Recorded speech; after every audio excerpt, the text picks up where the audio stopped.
跑组成绩公布。我们是第2名，排名第3，有人止步，我们排名第4位。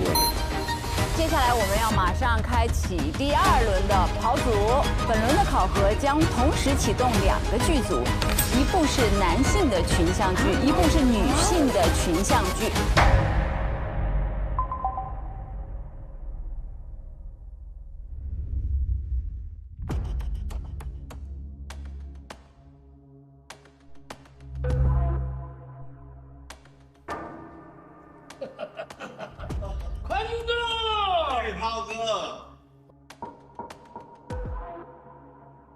哇，还不冷不热呢？对呀、你看，地方还是老的好，够安静，适合我们就谈大生意的人。是吧？我还很有诚意，有点东西你看一下啊。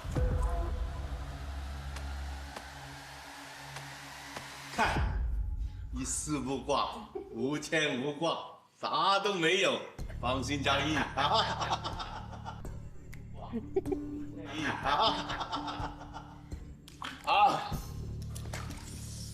哇！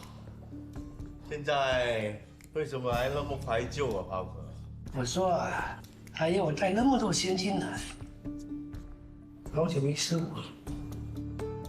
哎，你说的吧？我也不知道为什么那么怀旧，一手交钱，一手交货，好久没试过，现在网刚短款的嘛，炮哥，我的货东西也不少啊。你名声不好，啥意思啊？啊？哎，不怕啊！大家，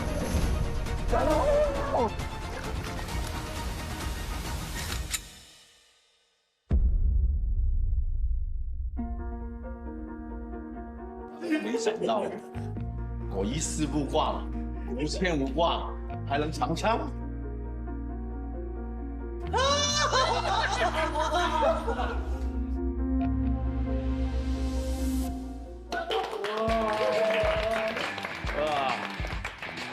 哦，你就不知道，我小时候因为看港片看的很多嘛，然后所以说在2个人眼神一对上的时候，哇塞，你就感觉穿越进电影里面了。就是没想到，我的天呐，我能亲眼看到这2个人在场景演戏，就是挺感触的。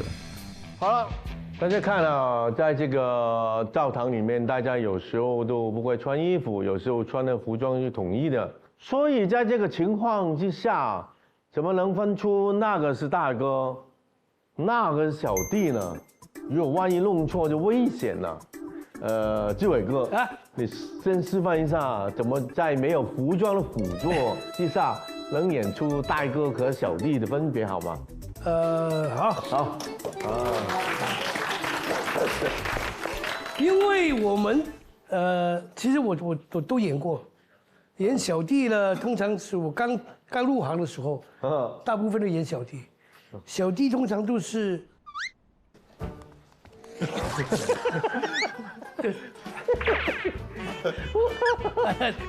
都是这种的。好久没见你这样表演了，真的。那个是五福星啊，跟洪金宝大哥。啊，对，五福星。嗨，大哥，大哥。然后呢，有些是大哥，但是那种大哥呢，只怕人家不晓得他是大哥，就是那种。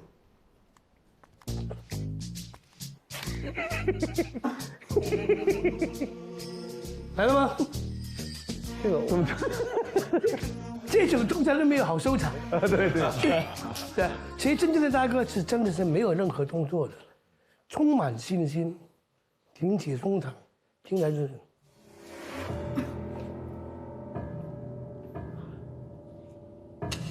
走。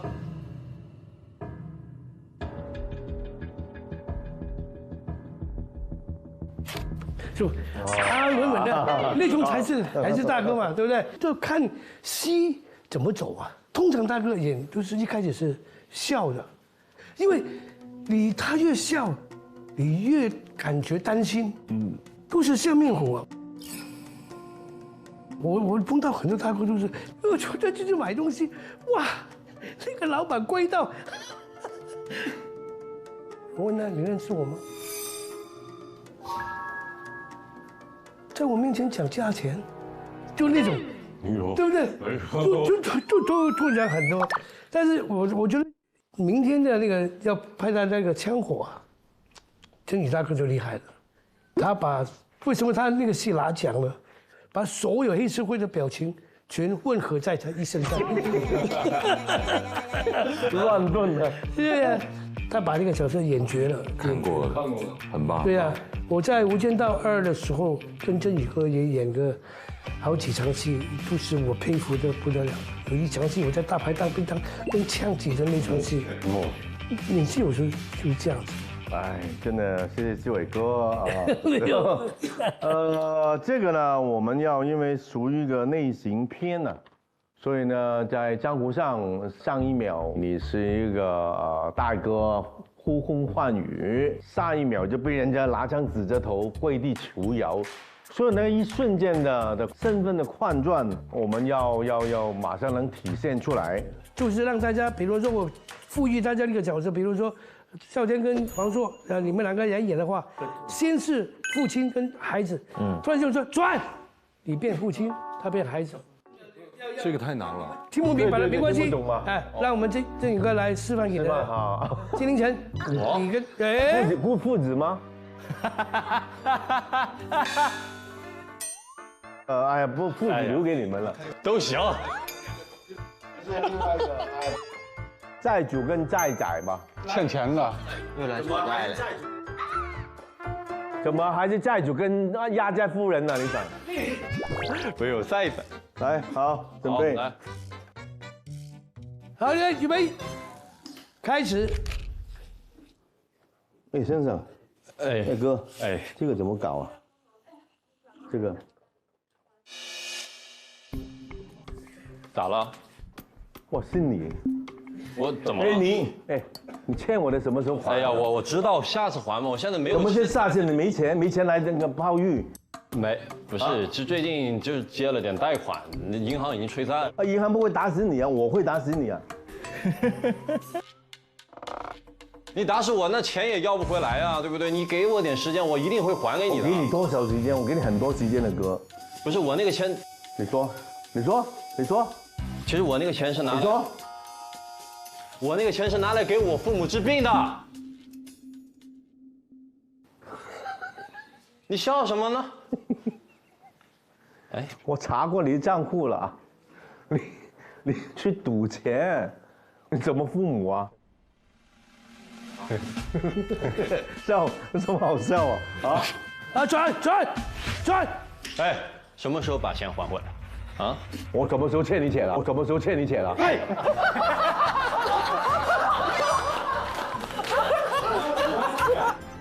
你要不还钱，我今天就把你弄死在这儿，你信不信？啊，我信，转！大哥，我真的没钱，大哥。啊，大哥，我真的没钱。没钱，大哥，我真没钱。没钱吗？大哥，什么时候还了？转！把钱给我，听到没有？我今天弄死你！我不要弄死我啊！不要弄死我！这样，我给你一点时间，你把钱还给我。转！救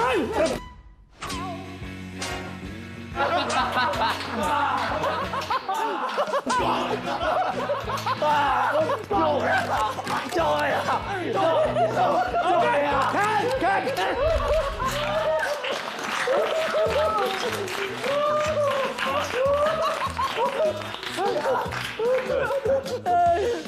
哎，笑死了！我一看到要打人什么转，我看你敢不敢打。还是要收力嘛，对吧？我可是练拳击的。哎呦，还讲了要重来一次。不。对，其实还是留了点稍微，你不能真来啊，对吧？60多的人，你怎么可就是来了一下？对。好，大家明白了吗？很难超越啊。好，那么第一队少天、方卓，很难呐。来，爸爸跟孩子啊，爸爸发现家里钱被偷了，哦，知道是孩子做的。吃饭吗？吃饭。来，预备，开始。说，干嘛？我那个放在柜子里那2000块钱怎么不见了呀？不是我偷的。不是我偷的。我都没有说是你偷的，你那么快就否认干嘛？我不是我，听懂了吗？不是你拿了就跟爸爸说一声你拿了没有关系，2000块钱又不是什么大钱。不是我。快！你那个钱是不是你偷的？什么钱？碗给我放下！哦。我看了手机监控哦。你不要不知道。快！你为什么会多一只手机嘞？啊？你不是说你没拿那个钱吗？拿了钱买手机，这什么？朋友送我的。你哪来这么好朋友？你不介绍给我呀？啊？快！一看，这不是你吗？那是我又怎么样呢？你对你儿子有没有最基本的信任？在家里装监控，你不告诉我？我们家很穷吗？对啊，那你在意那2000块干嘛？快！啊，你交女朋友了是不是？快！你交女朋友了是不是？快！这手机我买给你就是了嘛，你拿钱干什么呢？快！手机给我。你拿我手机干嘛呢？我删除证据，我干嘛 OK， 啊，不错不错，不错不错，有点难呢，做不到你们那么厉害啊。没有，有那个更好。对，也不错也不错。手机，我刚好我切的点刚好，不挺好，真的挺好。好，第二组，铁柱跟思源，就是街头恶霸与普通商户的关系。恶霸上门取保护费。烤肠店，我恶霸。来，预备，开始。来，乐哥。哎，大哥，来了哈。快，来一根。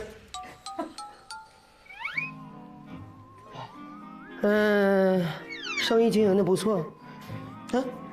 几号？15号。那大哥，定的几号交租？不是还有2天吗？大哥，怎么就还有2天？提前5天的时候我就已经跟你说了，时间已经到了。我吃什么吃？我不吃你这玩意儿，总吃你这些东西。大哥跟我说了，你这个摊儿开不了。不管你是怎么样，今天把东西收拾干净，明天不要让我看到你。你这个烤肠摊，大哥，对给别人了，我求求你，大哥，我真得挣钱养家，大哥。你挣钱养什么家呀？我求求你现在连我的钱还给2天，2天。我告诉你，大哥，铁柱，大哥，你给我点时间，你别跟我来这套。不是，我现在最近生意确实不怎么好。快点的，我今天不要你多的，我们老大让我收1000块钱，我没说要多的，只要500。你再通融我2天，我把我妈那专费交上，我就赶紧就给你拿过来，行不行？大哥，就100，大哥，没得讲，大哥，快！啊！我笑死你！哎，我真是，你咋的？半天都不行，半天。现在给我烤100根烤肠。来，蹲地烤100根烤肠，大伙儿都等着吃呢，快烤100根，快100根，你干啥呀？100根，50个放辣，50个不放辣椒，50个放辣，50个不放辣，50个放辣，烤，不放，让你站起来了，对，烤，大哥，你们也是啊，别以为我说他没说你们。滚！看什么？跟你们有关系啊？你拍什么？说你呢？好看。不是。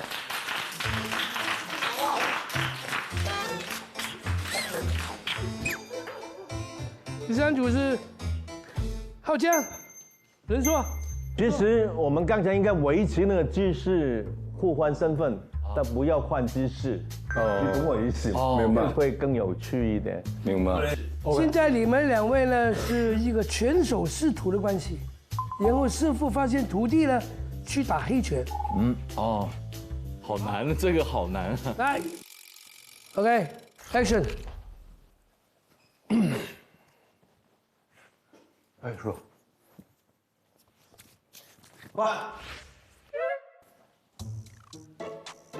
哎，是吧？你这做会儿个样子，还好吗？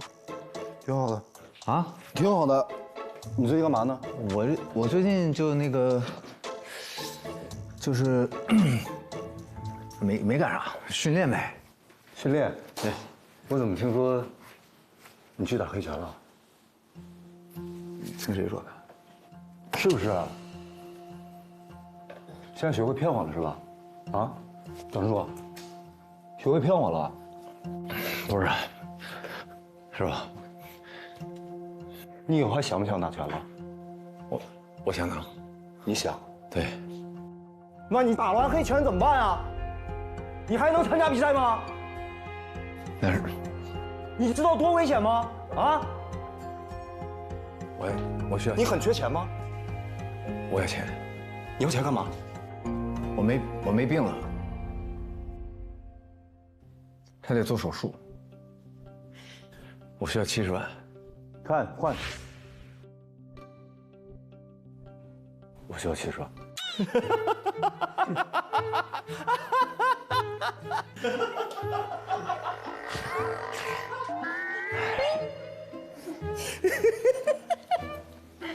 70万，什么病啊？白血病，得一直化疗。坐这儿。什么时候事？2个月了。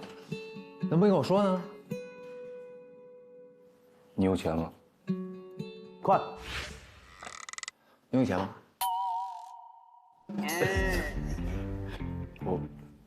我没钱。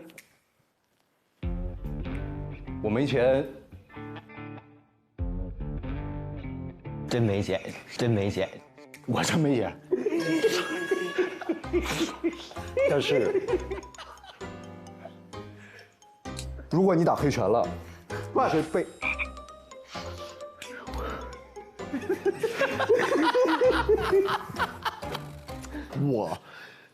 我跟你讲，你是个好苗子，知道吗？打黑拳，你一辈子打不了拳击了。喂，你要打我啊？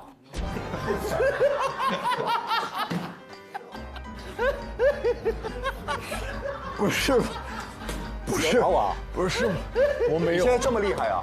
啊？打了我就有钱了啊？不是师傅，你喜欢打是吧？来，乖。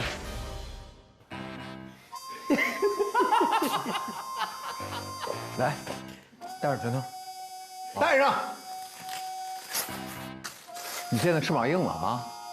来，你先打赢师傅再说。打呀！我教你这本事。快，干嘛去了？你现在打我了？啊？整本事了啊！来，你刚才打，来，往这儿打，你别往这儿打，来，打。哦，师傅。换。来，站好了。换。要打了哈！你打师傅，你教的，你打吧。你就有钱了。换。我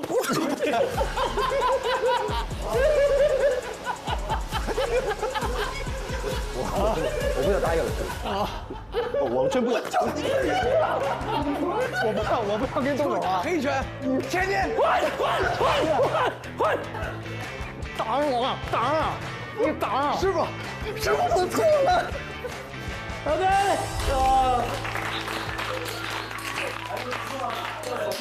还是不错的，在文戏里面有趣，在武戏里面有趣。赢了！有趣，真的太好笑了，这个哇！我们都很喜欢在出手的时候就停。对呀，我也给。不错啊，好，也看到一些好玩的。其实所有东西都是希望给大家一个经验。振宇哥是最厉害，就是线材的转变，这个是一个演员是必须的啊。本节目由保险优选平台蚂蚁保冠名播出，不怕比的好保险就在蚂蚁保，专业做扫描，扫得更专业。本节目由扫描全能王指定赞助播出。又渴又蒙圈，一口脉动，状态拉满。本节目由脉动赞助播出。本节目由长康100%纯粹长康100%对味的长康纯芝麻油赞助播出。40年世界杯都有百威，百威邀您观看无限超越班。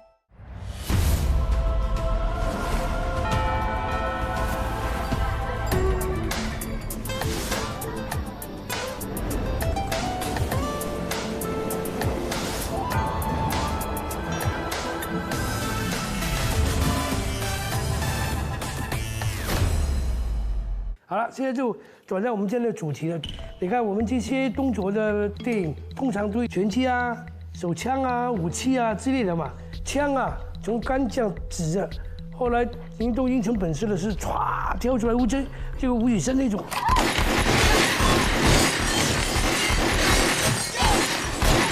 就是吴宇森那个双创，不可能有人这样，现在什么都来，还要先放一次格子，然后才一枪就出来，慢慢变成滑出来了。对。这些东西是怎么来呢？待会就可以让你们去试试，好不好？好。来，我们就请到周师傅。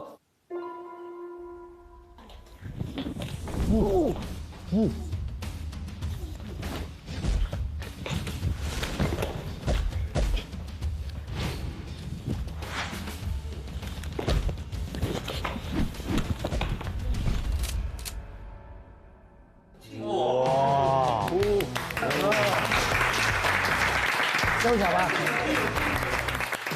大家好，两位老师好，我是那个一个影视剧的动作指导周琪琪。OK， 刚刚我们讲完这么多啊，你看在挂着这些武器，有没有想拿来展示一下？斧头是怎么回事？哇！我这个吧，哎，对，因为我也是那个练拳击嘛，感觉可以攻可以防，科幻片。对啊，我觉得这个就可以啊，直勾白，哇，很好用啊，格挡，这个很好用的。如果真的是再长一点，你刀剑都进不来。真的吗？反正练拳击最讲究的是距离感。斧头也是距离感的，单斧可以，但双斧你就砍一下，你要停顿嘛。斧头，我可以抓。你看纪伟哥拿了斧头，斧头你挡得了吗？斧头这样一来，哇！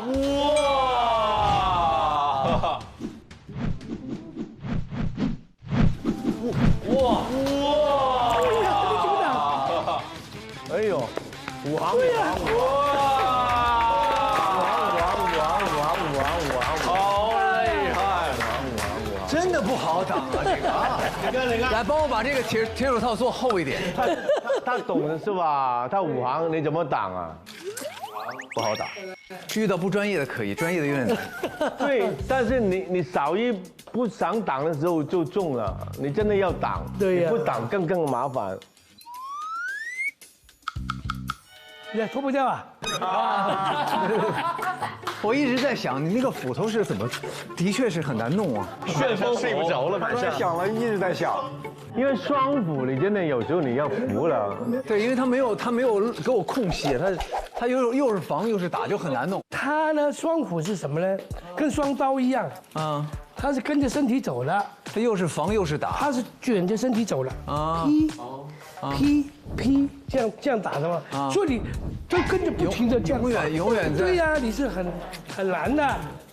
那如果跟双斧拿什么打比较好？就棍长一点才可以吧？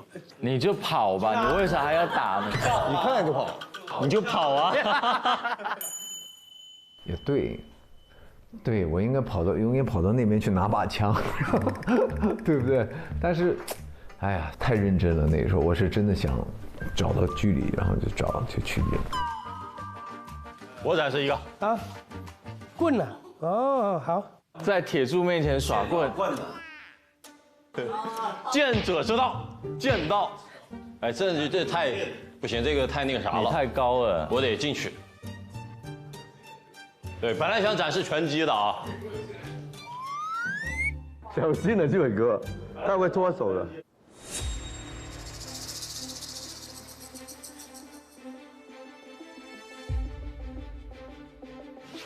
哇，来了，哇！慢，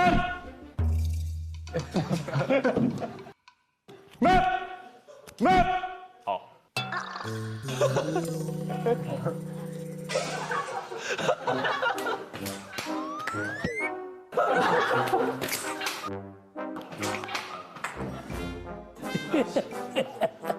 我以为你表演什么啊？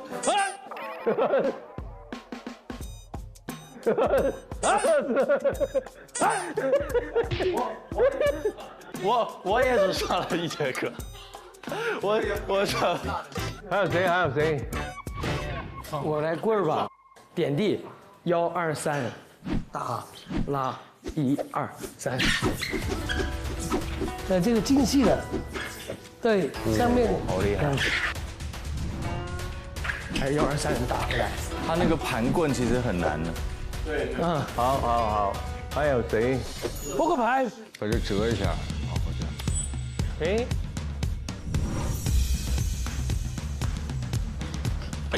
哦，这个回来了，其实这个回来了。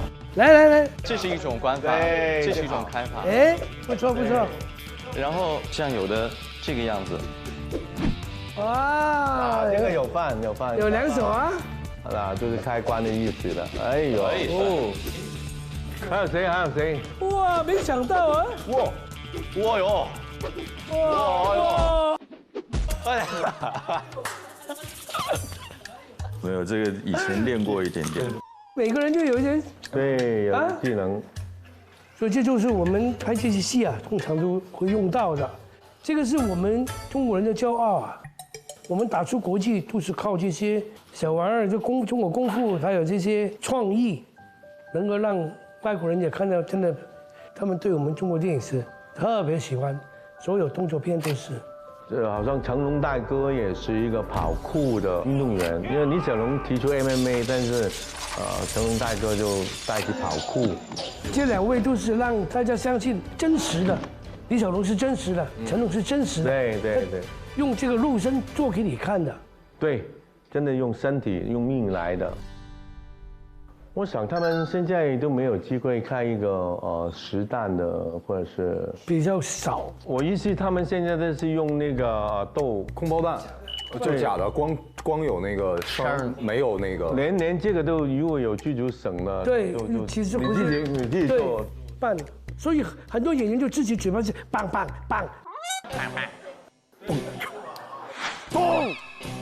咚。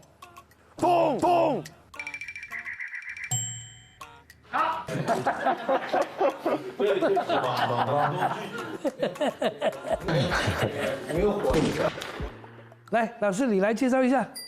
今天带大家一起练习几个开枪的动作，就是剧组戏里面经常能用到的。这个有一个啊，大哥，当然我们拿枪的时候呢，但最好我们都手指在外面要检查一下这个国际的。我跟老外就擦，跟着再胖，证明里面没有弹了，因为这里面会有一个卡弹的东西。哎，没有了就放心，谢谢你。我们通常拍戏叫枪叫什么？鬼枪。对。所以必须要检查清楚，为自己。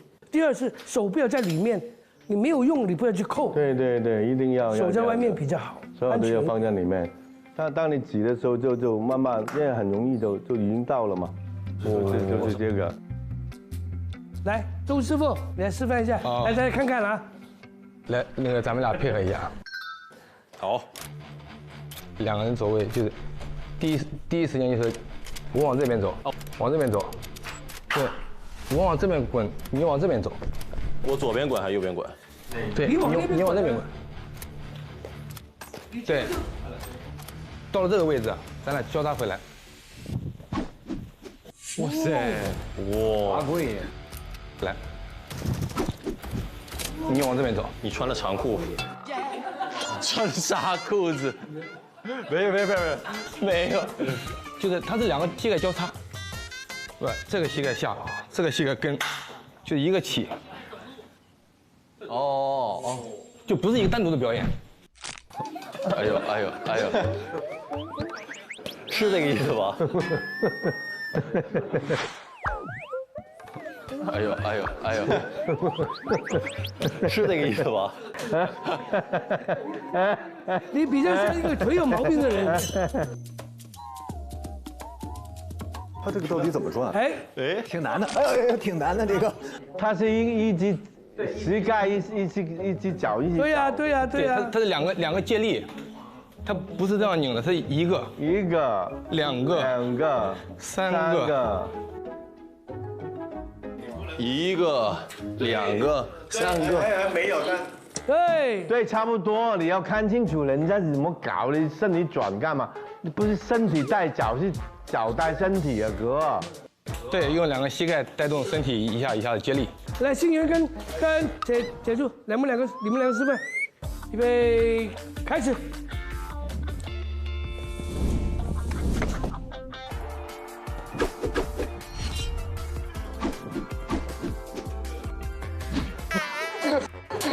你射谁？跳了个舞。他是move这也可以，但铁柱那个就是硬转了。你在示范是每一个角度能开一枪的，他们就理解了。因为它是360嘛，360下膝盖，棒，你看，就是这个意思。胸在前面。对。哦，很难很快。对了，胸在前面。在培训里面，我觉得所有学员都很兴奋。新演员一直很希望能够拍一些很英雄的电影啊，这个讲社团的啊，或者讲义气啊那些，比如拿枪更是兴奋。观众旁边的，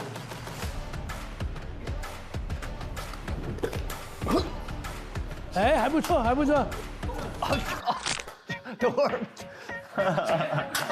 起来有点难，哇，这个小心啊，有闪到腰。1、2、3，投降。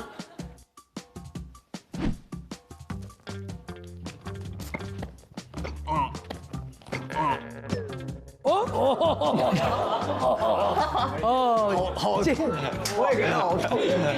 你这个步是不可以，但是你做完这个呢，突然间旁边有人，你爬不起来了。哎，右肩先下。你一出去，如果出来是左脚是错的，一定是右脚在前面的。是呀，你不能有这样子的啊？对啊，对呀，左在。你可以左肩。来，这边。对呀。哦 ，OK。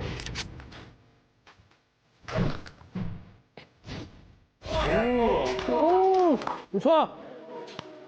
你肩膀。对了。我从来没有觉得自己能演打戏，但是我觉得《无限超越班》就是他给了我这个机会，可以让我去尝试。我觉得这个东西还是要有功底在的，是要去训练的。对我来说还是一个非常大的挑战，非常难。好，刚刚我们都全部的试过，大家以此来中招也有，什么都有了啊。这些都是我们在这个枪战啊，或者动作的这个犯罪电影里面都常见的。因为我们的题目是枪火嘛，所以刚刚那些可能会用到的。OK， 那我们马上就结束今天的这个比试啊，要大概换好衣服去小考的市场。对，好 ，OK， 好，谢谢老师，谢谢老师，谢谢，谢谢老师。本节目由你的保险优选平台蚂蚁宝独家冠名播出，不怕比的好保险就在蚂蚁宝，专业做扫描，扫得更专业。本节目由扫描全能王指定赞助播出，又渴又蒙圈，一口脉动，状态拉满。本节目由脉动赞助播出。3年之期已到，这一次我要欧什么印啊？万一赔了呢？老婆孩子怎么办？你不知道蚂蚁宝上有储蓄型保险吗？别光想着那一天，你每个月放点闲钱进去，先努力撑到第2级呗。蚂蚁宝储蓄型保险，大牌保资，安全稳健，保底收益写进合同里。君子报仇，10年不晚。我先买个10年。来，欢迎大家。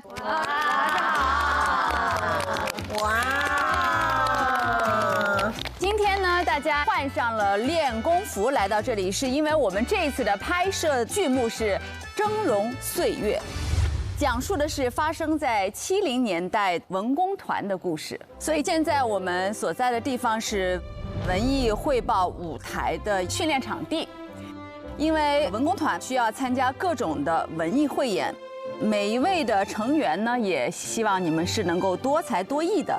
我过去是一个文艺兵，当了几年？我当了3年。3年。我是刚去的时候，也只是报幕啊、唱歌啊什么的。我其实不太会跳舞，但是确实大家都是在一起训练，你不会也得会了。到最后呢，就变成跳舞也得会，打快板也得会，相声也得会，小品也得会，包括置景啊，置景也要对呀，做舞台吗？对呀，你自己去准备道具啊，各个工种你最后你都会去参与。哇，会，好强！我觉得其实挺锻炼人的，真的挺锻炼人的。你们其实应该都经历过这些吧？上小学就有这种活动了。我有考过歌舞团。但我那时候已经是差不多快11岁才去考的，去了以后我进过复试了，但是突然有一个他们歌舞团的男演员过去跟我差不多高，然后老师就说，你应该不行，因为男生举不动你，然后我就被刷下来了。我当兵之前我也去考过其他的文艺团体，然后说你来段舞蹈吧。舞台上很多的灰，但是因为那个时候我太胖了，然后我一跳，梆一倒地，那个灰全起来了。哇！一起来，我当时在想，那不是一种效果吗？仙气飘飘的感觉。所以我就没选上，人家就没要我，觉得我一点都不像能跳舞的人。那行吧。来吧，所以接下来我们会通过一场临时的文艺汇演来对大家进行一个才艺摸底，我把你们的才艺特长都展现出来。各位领导们、同志们，舞台的灯光已经亮起来了，我们无限超越班的文艺汇演也要开始了。下面有请张可盈为大家带来一首歌曲《送别》。他的声音都好像，他像那个电报出来的那个，还挺像的一首。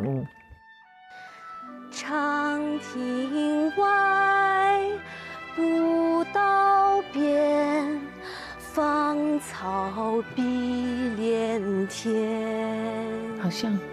那个年代，晚风拂柳笛声残，夕阳山外山。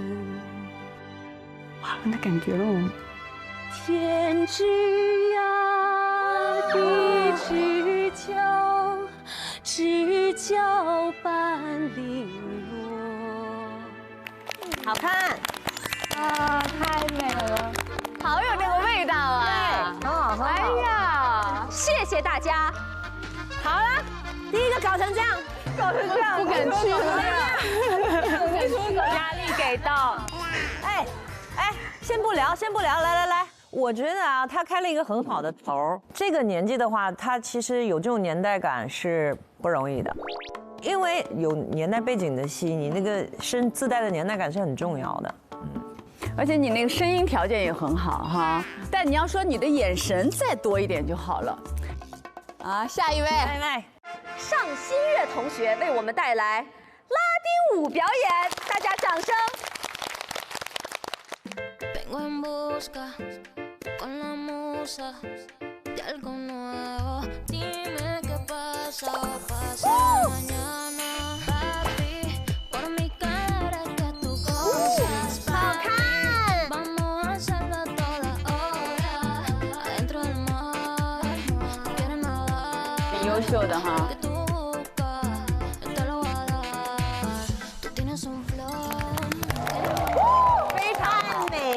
非常好，魅力无限，谢谢各位。下一位，下一位。哇，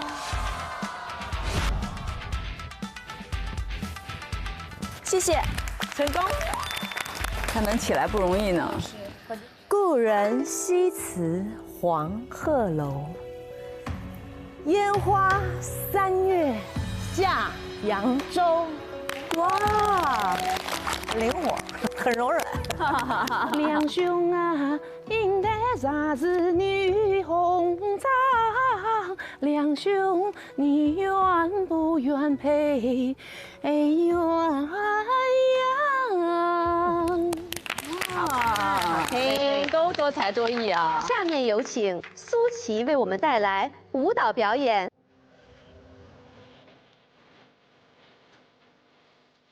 哇！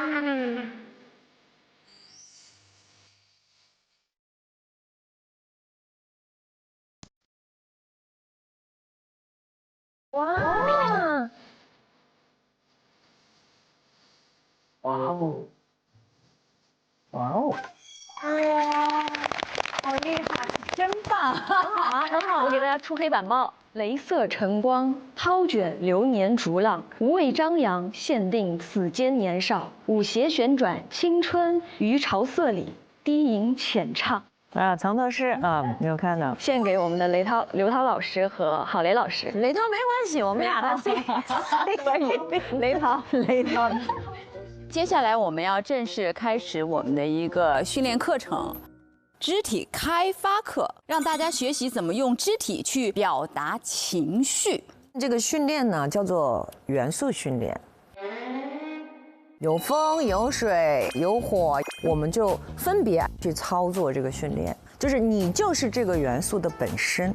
上一次我们面试的时候，不是有4个女孩去用肢体做表演吗？苏琪的那段肢体里面，其实有一些故事性。 所以大家一定要先把概念搞清楚，就是我们的肢体是服务于我们的角色的。那么接下来呢，我们先来最简单的水，啊，就是你只是水，但你至于你的水是什么形态，自己决定。然后我们会给大家放一段音乐。我觉得挺有意思的，因为我是学舞蹈的人，我很喜欢去用肢体表达我的情感。来吧。 你就自由的选一个地方，然后每个人之间稍微有一点距离啊，不要互相影响。老师，我试试啊，也看看我到时候对你不需要特别大动，你不要那个，你在旁边演冰块就好了。也可以，我真的是可以。啊，你真的反应好快哟，冰块也是水，好厉害。来，安静，找到自己的状态，好不好？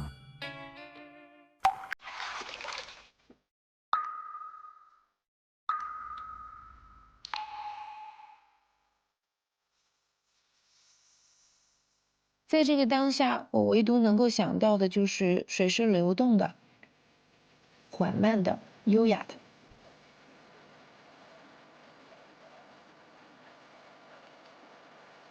我先是小雨滴，然后慢慢飘落到溪水里，然后随着那个溪水再慢慢的流淌。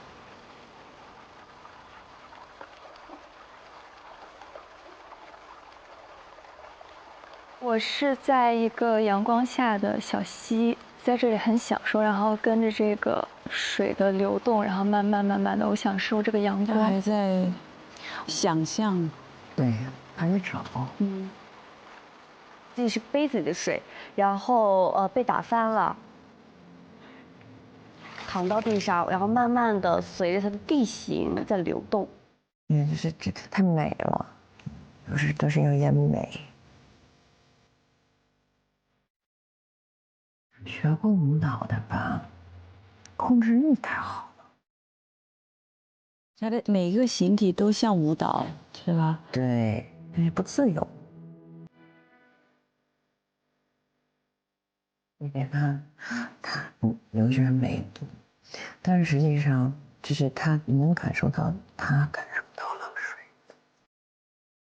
你看他其实他没有那么规矩，他反倒好，你知道吧？真是一滩水。先停一下，停下来。刚才啊，所有人的里面，就是依林、刘璇，他们两个就做的挺好的。我想象的是，我儿子拿了一杯不稳的水在杯子里晃动，然后放到冰箱的冰块，他给了我一点启发，然后放到冰块，然后我就被冻住了。你看这叙述，他没有拟人化。啊，他不是说他想怎么样，他在外部找一个没有，他就是，所以他就看起来就是很自然。依林，你呢？我想象是我上个月去雨林徒步，然后我在想那个水的感觉，就是有时快，有时慢，啊，有时候撞到石头。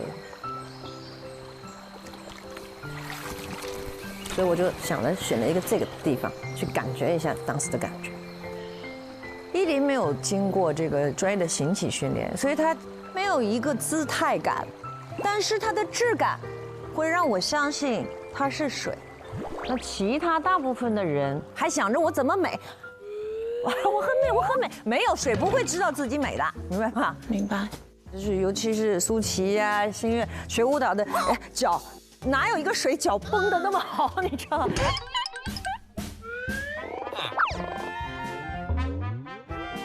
太美了，规则感太强了。这是我的肌肉记忆，可能这个是我的身体，它自己我控制不了它，压力。肌肉记忆，肌肉记忆，对，所以要改变呢，明白吧？你要感受那个东西，在你的想象里建立起来，啊，不要去演，好不好？是不需要任何动作。也不是不需要任何动作，就是你不能为了动作而动作，你感知到什么，你才去做什么。就是基础训练，就是让你不断的去接近那个真实的感知。我觉得就是首先要把自己交出去吧。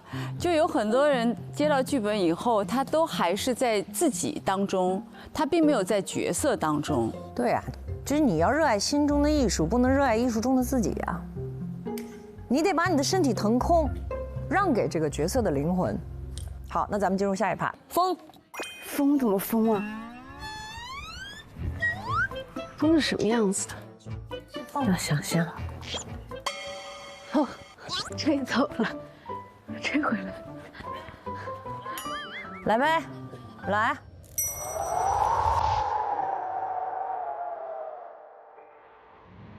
先是有规律的小风。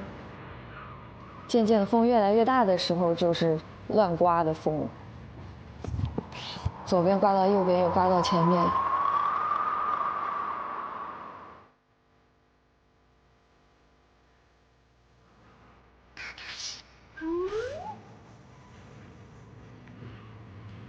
你们两个人就是自我留的太多了，就是还是苏琪在演风，婷婷在演风，你是风。明白吗？就是风哪有什么表情？就你们俩还，这，你想转就是转啊，这是很自由的一个状态，这是放松，放松，来，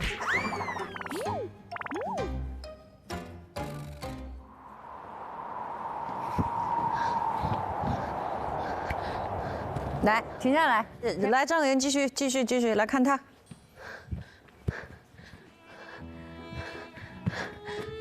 他自己是一个风来，就感觉在被吹，然后又被刮。真的让我看到他就像一个风铃一样，就一直在转，然后风的那种感觉。可盈很投入，他把我带入了那个风的情境里，我相信那是真的。那刚才，好，停一下，刚才他在那个汇报演出那个表演的时候，他是有舞蹈功底的，但是他刚才是不是没有跳舞？对，他只是自由的在旋转，你也在转，但是你的区别是什么？什么？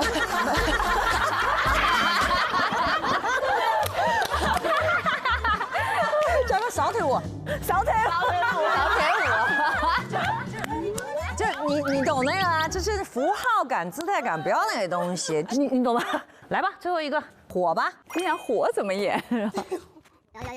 烫是吧？你演的是？他最后总结他元素训练，他都是演了个疯子。都疯了。来，音乐。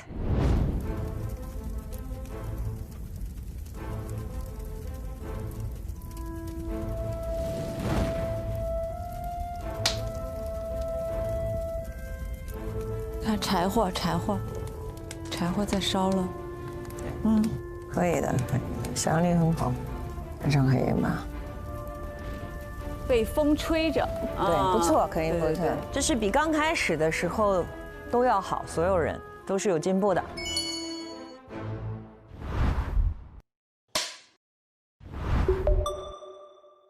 好了，我们刚才呢都热身完了，那么接下来你们需要带入情境当中的角色，然后去感受音乐里面的情绪，用肢体来演绎。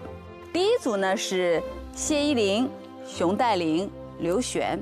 第一组啊，你们的情境呢是，你们是曾经的3个最好的闺蜜，但是已经人到暮年了，你们再次来到了你们熟悉的地方。明天它就要拆了，请用你们的肢体配着音乐，演出你们曾经在这里发生过的故事。好，可以。你抢主角，你背叛。那我们台词照旧。对，以前前面一样。来，3、2、1，开始。这样，很好啊，还能不能跳啊？都这么久没来了，我也不知道，试一下吧。行，身材还是那么好，还好。我那时候，哎，你们2个早就到了。哎呦，璇，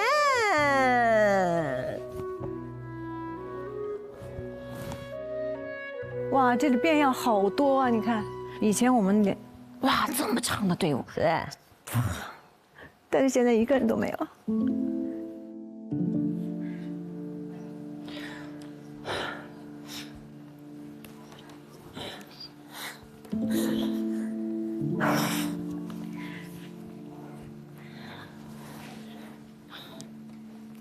怎么了？我们不是要来跳舞的吗？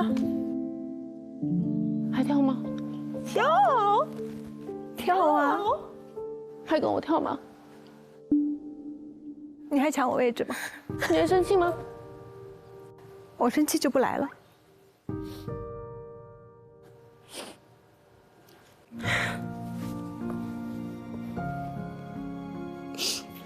对不起。我们来干嘛的？跳啊！最后一次，今天就给他跳那个最多人喜欢看。我们以前下面多少观众啊，比你们人多多啦！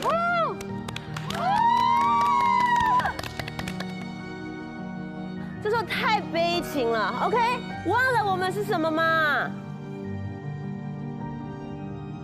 来吧。忘了吗？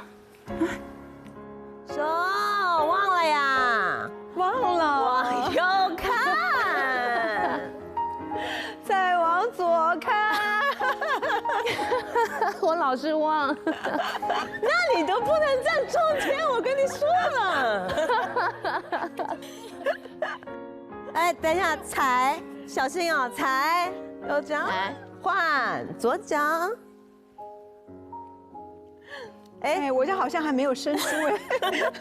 羡慕羡慕，最美的，谢谢。好，好吧，好吧。说往左看往右看的时候，其实是挺生动的，因为3个人交流上了啊，前面就是交流不上，我估计自己心里也挺着急。要么你就是你抢了我的话，要么就是我现在该不该说话，他不是靠说的，你知道吗？比如说啊，随便啊，我们不用演全程，我给你举个例子啊。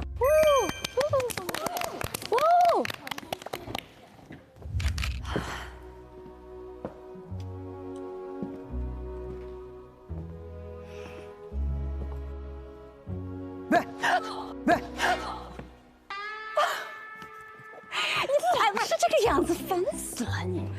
哎呀，我的秘密基地你忘了？哎，你过来，你过来，你看，来，那，躲那儿睡觉呢，没变哎。你去，要不要躺一下？要不要躺一下？我才不要！什么年纪了还躺下？你有成大腕儿嘞，嘿！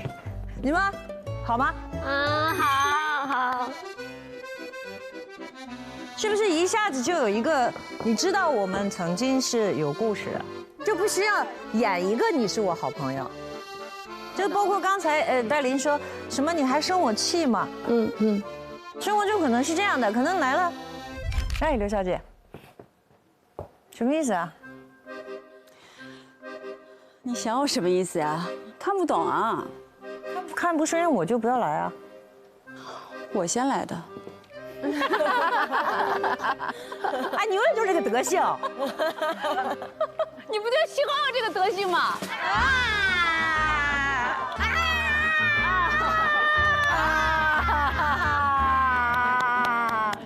哎呦天哪，世界生命，是不是？他是一个一看就是以前是有故事的，而不是说你原谅我吧。哪有太肉麻了？就是人很奇怪，吵吵，然后就不能对视，一对视就笑了，内心也不知道想什么呢，是吧？这才好看呀。对，那都点头了，一定这是很简单的生活经历嘛。下一组呗，走。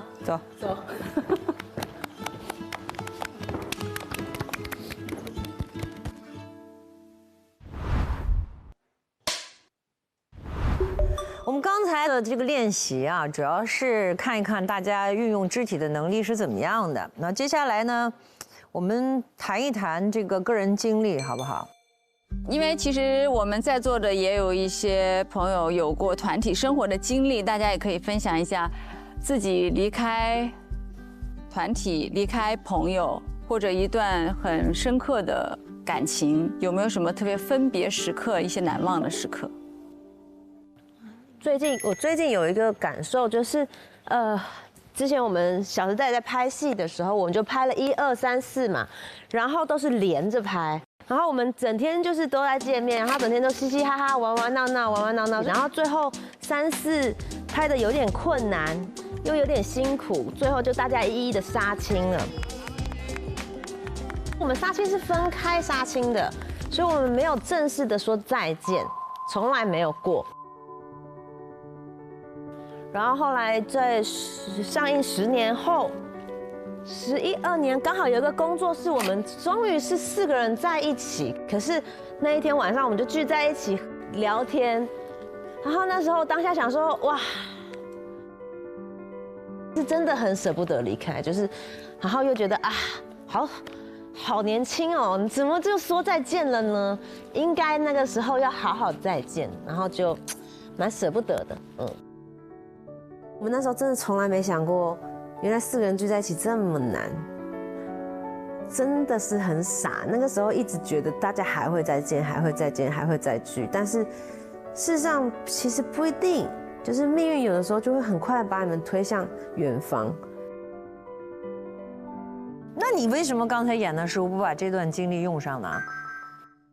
就我跟你们讲一个啊，就是你不是用上那个事儿。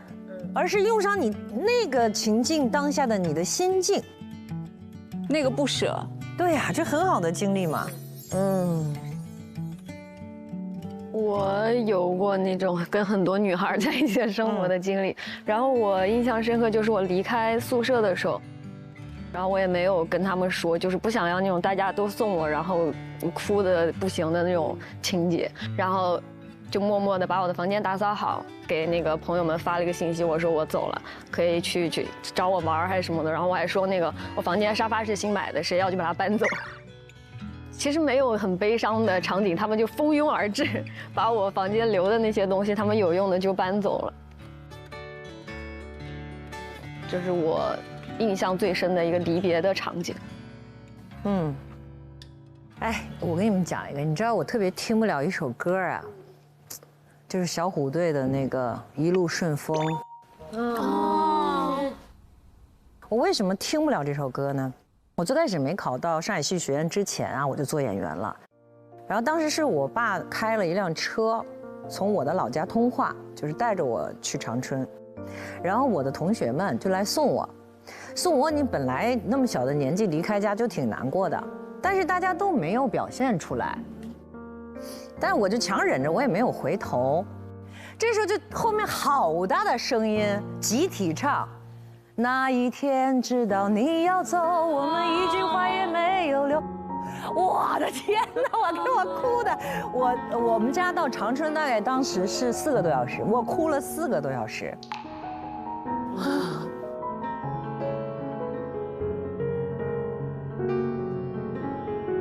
所以我现在我听这首歌我也不行，就是那个情境，那个歌曲。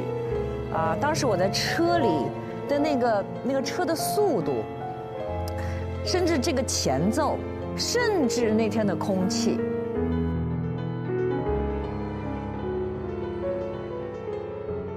就是那个记忆简直太深刻了。所以演员有一个幸福的点，就是这所有的一切，当时当下所发生的一切，以后都是你演戏的素材，都是你表演的素材。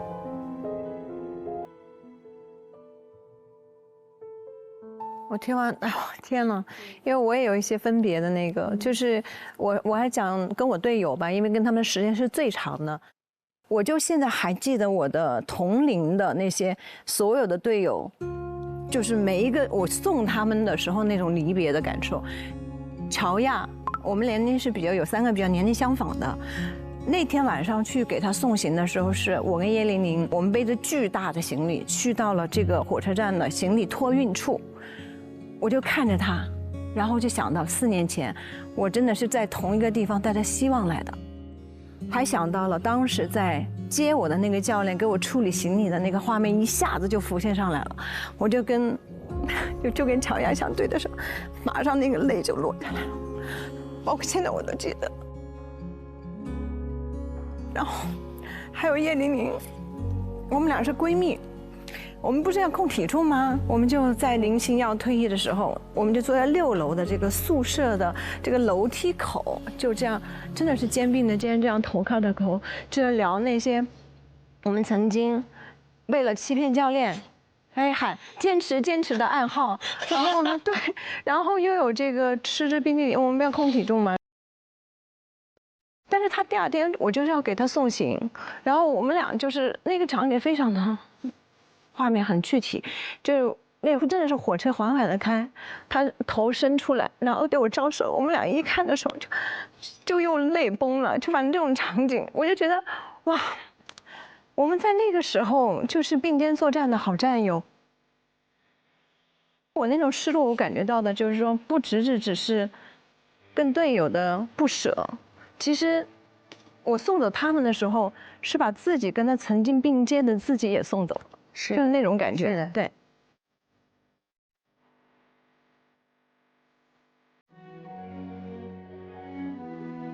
其实刚刚韩磊老师说那有首歌，我们当时听到有一首歌，说吧，说你爱我吧，就是这首歌，就是我们在那狂在那，就我在后期训练的好长的一段时间里面，坐在宿舍里面的脑子里面就会浮现出这首歌，然后我就会浮现出就是跟他们在一起的场景。是的，就是你通过各种的分别，你自己能感受到时间的流逝。对，是的。我现在想到就是也会，就是眼泪一下子就对。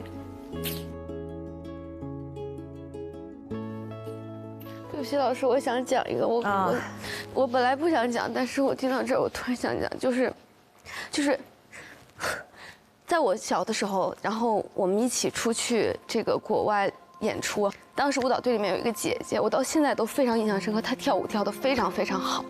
然后那个时候，当我还是一个非常内向、不敢说话的，在合唱团站着的一个小女孩的时候，我一直在看着她，我就觉得，如果以后过几年我能像她那样就好了，我们天天在一块儿吃，在一块儿玩。但是因为那个时候没有微信什么的嘛，这样就没有再联络。然后再看到她的消息就是，她成为了自媒体，做得很好的，发展得非常非常好。我也一直在关注她，然后也给她发私信，然后我们就又联络上。然后结果又没有过1、2年，突然间再看到的信息就是她得了癌症晚期。当然我还是在关注她，我想她会好起来。然后但是再看到信息的时候，就是已经去世了。可是那时候我才上大2吧，我觉得那是我第一次意识到，就是死亡是有随机性的。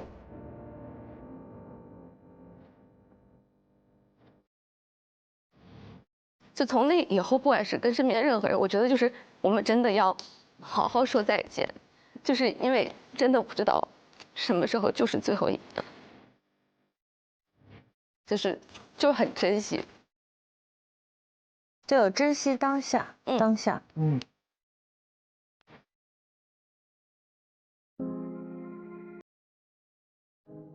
我听了张可颐说她的故事之后，我特别有感触。就像她说的，无论我们面对谁，要学会好好告别，就是我们很郑重的抱一下，或很郑重的对彼此说一声再见，或者是对他的一些祝福，这些都是很有必要的。本节目由保险优选平台蚂蚁保冠名播出，不怕比的好保险就在蚂蚁保。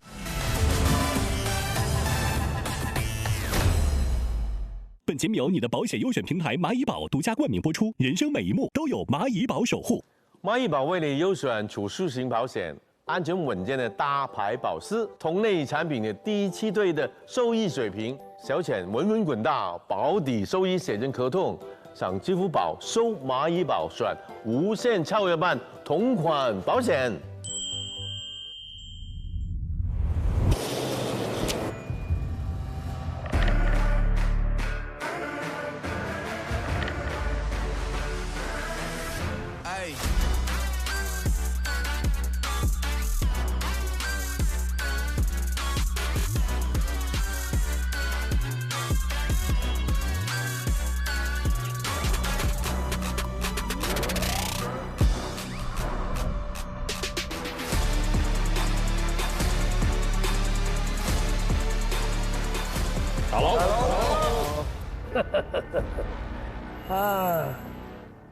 看到今天大家的服装，知道有准备了啊。谁给你们准备的？自己。哦，怪不得。自己的。自己掏钱的。那好，我们就开始我们小考。好。好。